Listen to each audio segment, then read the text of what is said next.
Çox maraqlı bir ev təqdim edirəm sizə. Qış parkı.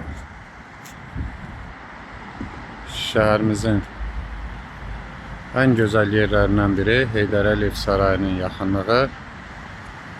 Tam təmirli, təmirdən sonra yaşayış olmamış bir mənzil təqdim edirəm. Zəhmət olmasa bəyənib paylaşmağı unutmayın. Sona qədər izləyin. Əminəm ki, çox xoşunuza gələsidir.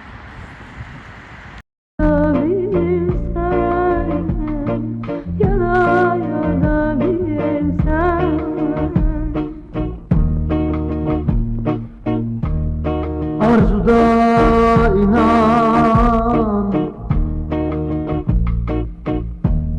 inanda şüphe kokusu,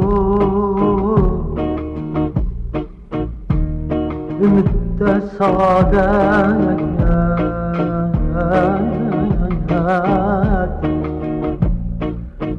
saadette onu yitirmek korkusu ne kadardır.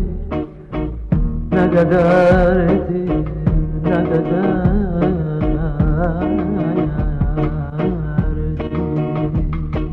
Bir defa yaşayırım bu yaşlı dünyada, bölünüp bir vücudan, milyon milyon yollara, talelere, adlara, tuşlayıp ümitleri, heremiz bir hedefe.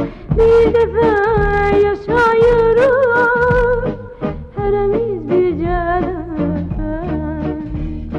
Bir defa yaşayırım, heremiz bir cerrah.